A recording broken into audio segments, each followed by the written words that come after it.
እህቴን ተመልከቷት እስኪ በየት በኩል ነው ያለችው ማለታችሁ አይቀርም። የቷን አጠፋችኝ ማለታችሁ አይቀርም። አረ በግራ በኩል ናት ማሮቼ፣ በግራ በኩል የቆመችው ናት። እንደዚህ ምር ብሎብሽ ትመጫለሽ እንዴት ትታሰሪያለሽ ተብሎ ሲጠበቅ ውዶች የሙሉ መረጃውን የማቀርብላችሁና እስከ ቪዲዮ ፍጻሜ አብራችሁን ቆዩ። ሰላም ሰላም ውድ ቤተሰቦች ሰላማችሁ ይብዛ። ለዚህ ቻናል አዲስ ሆናችሁ ሰብስክራይብ፣ ላይክ፣ ሼር እያደረጋችሁ ቤተሰቡ ነው። እህቴን ተመልከቷት እንዴት እንዳማረባት።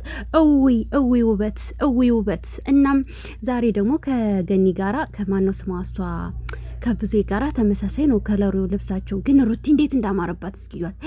አቤት አቤት አቤት ማማር፣ አቤት ግርማ ሞገስ፣ አቤት ውበት። እዊ እንደው እንኳን እንድትሰደቢ እኮ እንደዚህ ልትነኪ ራሱ ይከብዳል እኮ። ታሳሻለሽ የኔ ጨረቃ ማለት ነው። እናም ክሱ ተነስቶላቸዋል። ግን ክሱ ሲነሳላቸው ያው ገነት ለምና ክሱን አስነስታለች። ግን አለች ብዙ ክሱ ሲነሳ የምትፈርሙት ነገር አለ፣ ማንም ጋር ላትደርሱ፣ ማንም ጋር ሁሉም የየራሱን ህይወት ሊኖር ብላ ነበረ። ሩታም እኔ እኮ በአንዳንድ ነገሮች ተናድጄ ነው እንጂ እኔ በጭራሽ ከማንም ጋር መነካካት አልፈልግም፣ ሰላሜን አግኝቼ የራሴን ላይፍ መኖር ነው የምፈልገው፣ ማንም ጋር አልደርስም ብላለች ማለት ነው። እንግዲህ በዚህ መልኩ ተስማምተዋል።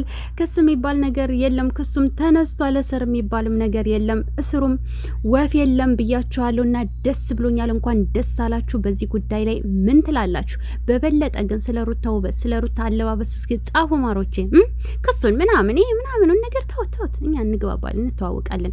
እሺ ግን የሩታዬን ውበት እንዴት አያችሁት? ገንዬም ደግሞ ሩታን የሚያሰድብ ነገር ይዘሽ እየመጣሽ አትረብሻት። አለቀ፣ ውልቅ በይ በቃ። ወደዛ ራስሽን ችለሽ ኖሪ። እውነት እንዴ ምን ሆነሽ ነው? ሁሌ የሚያሰድባትን ነገር እያመጣሽ አታሰድቢያት። በተረፈ ወዳችኋለሁ። ሀሳብ አስተያየታችሁን ኮሜንት ላይ ጻፉልኝ። የኔ ዳይመንዶች፣ የኔ ፈጥኖ ደራሾች፣ የኔ ወዶች፣ በተረፈ ወዳችኋለሁ። ሰላም ቆይልኝ። ኮፒ ሊንክ፣ ላይክ፣ ሼር ማድረጋችሁ አትርሱ። በቀጣይ ቪዲዮ እንገናኝ። ሰላም ቆይልኝ።